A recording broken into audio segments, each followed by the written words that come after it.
Rotary club of વ્યારાનું 53મું શપથ ગ્રહણ વિધિવત યોજાયું. ઋતુબેન ગાંધી નવા પ્રમુખ તરીકે શપથબદ્ધ અંતરિયાળ સુધી સેવાનું વિસ્તૃત ધ્યેય. વ્યારા શહેરમાં રોટરી ક્લબ ઓફ વ્યારાના 53મા શપથ ગ્રહણ કાર્યક્રમનું યોજનાત્મક અને ભવ્ય આયોજન કરવામાં આવ્યું હતું. આ કાર્યક્રમમાં ક્લબના નવા પ્રમુખ તરીકે ઋતુબેન ગાંધી તથા નવા સભ્યશ્રીઓએ સન્માનપૂર્વક શપથ ગ્રહણ કર્યું હતું. સમગ્ર કાર્યક્રમમાં ભક્તિભાવ, સેવા સંકલ્પ અને લોકસેવા માટેની પ્રતિબદ્ધતા છલકાતી નજરે પડી હતી. રોટરી ક્લબ છેલ્લા કેટલાય વર્ષોથી વ્યારા અને આસપાસના વિસ્તારોમાં અનેક સેવા કાર્યો કરી રહી છે.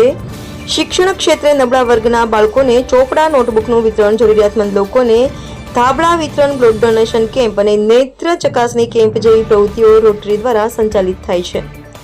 કાર્યક્રમમાં શપથ લીધા બાદ નવા પ્રમુખ ઋતુબેન ગાંધીએ જણાવ્યું હતું કે રોટરીનો મકસદ એ છે કે જ્યાં સહાયની જરૂર છે ત્યાં સુધી પહોંચી શકીએ. અમે સેવા કાર્યોને માત્ર વ્યારા સુધી સીમિત નહીં રાખીએ, અંતરિયાળ અને વંચિત વિસ્તારો સુધી લઈ જવાની દિશામાં કાર્ય કરીશું.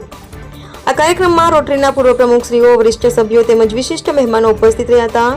તમામે નવી કાર્યકારીણી ટીમને શુભેચ્છાઓ પાઠવી હતી તથા ભવિષ્યમાં કલ્યાણકારી કામો માટે સાથ આપવા સંકલ્પ કર્યો હતો.